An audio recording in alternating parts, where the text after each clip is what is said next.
How's it going, guys? So I finally got the last piece in the puzzle that I needed to make this video, this update. And that is the quad insert for the Shaw placard.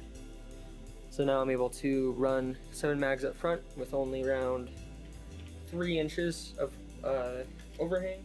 It's about 3, and that's just from the carrier itself. Real talk though, I'm probably not gonna have mags up here all the time. This is kind of just a general purpose pouch for me. So anyway, what I got here is BFG 10-speed triple, and then the Shaw in the back. Let's update some of the things that I discussed in the last video that I was going to take a closer look into. So the main thing is the quick detach option. The carrier comes with starter release buckles. In the previous video I said that first spear tubes would also probably work. That's somewhat true and somewhat false. So as it is, it will not work. And that's because since the cummerbund slides into the front plate bag, the cummerbund can't really do that like rising movement. It can't really pick it up to slide in, at least not easily. But it became clear very quickly that it would not work, just how it is. So what did I do? I tried to make the starter release buckles work, and I did. So instead of having the male starter release buckle, which is the side that's attached to the plate bag, I didn't attach it to the starter release buckle loop that is on the plate bag. It was stock, right?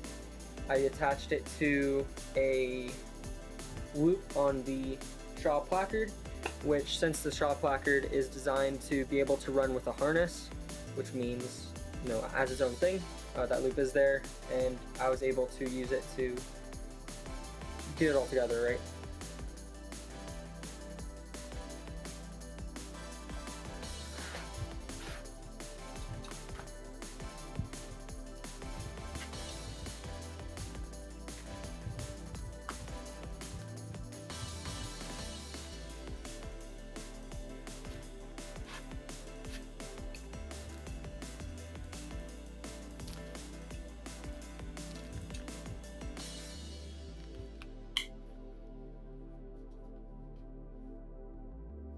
The next issue that I had was shoulder pads.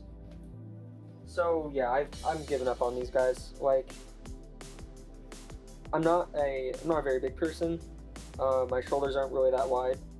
So even with some of the remedies that I tried, I can't get this to give me a decent shoulder with my rifle.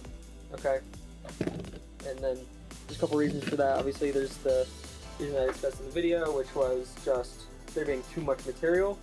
But I just want to say it again, there really is a lot of material on this thing, right?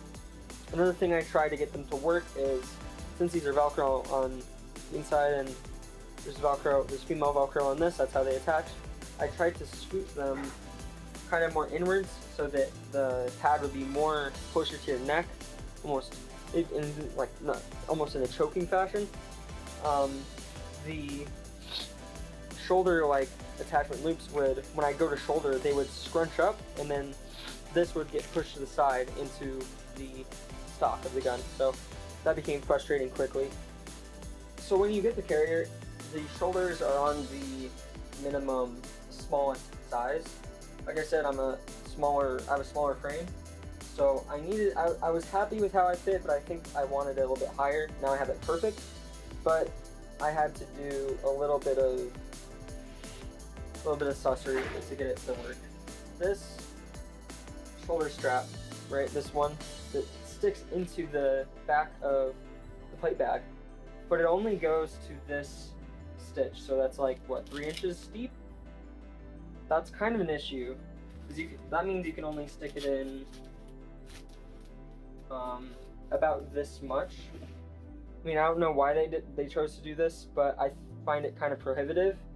But anyways, the solution that I sought out was just folding it and then sticking it in there, and that seems to work fine. Whiskey Tango Foxtrot also sells tube adapters for the shoulders, and I plan on getting those in the future as well. So right now I'm just running it bare bones on the shoulders. Honestly, it really isn't that uncomfortable, at least with the weight that I have on it now, which is probably 12 to 15 pounds, and obviously that's really light. That's going to increase, which is why I'm probably going to get ice fence for this. But anyway, the cable mount or cable routing solution I have is just a zip tie. It works fine. So right now all I have attached is this push-to-talk that I mounted on here just to show you guys one possible way you can mount it. So I have the push-to-talk mounted to the flap of, I guess, this moly loop that is in front of the admin pouch.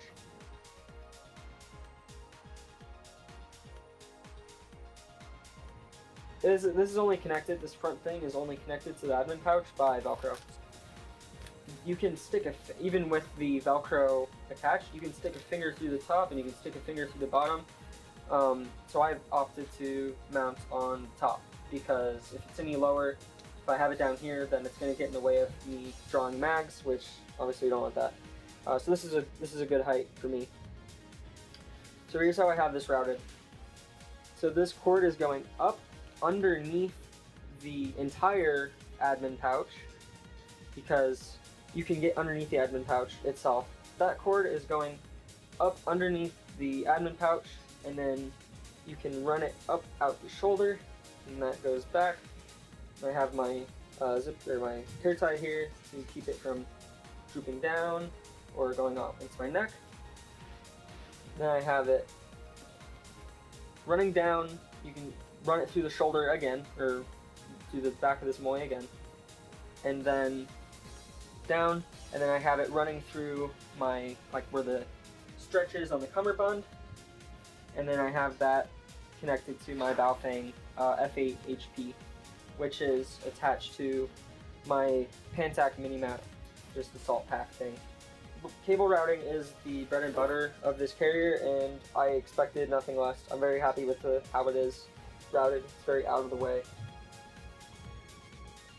So anyway, I still recommend this carrier. I think it's a pretty damn good option for this price point, which I got it for what was it, $320, $345, something like that. I paid $400 or so after the $80 shoulder pads. Sorry to get that right. Anyways, I'm going to be posting more follow-up videos on this in the future as I build up, because I want to get side plates on it. I want to maybe switch the backpack out, and I definitely want to I need to get a new push-to-talk, I need to get a comm setup going, I need new shoulder pads. This is a lot I can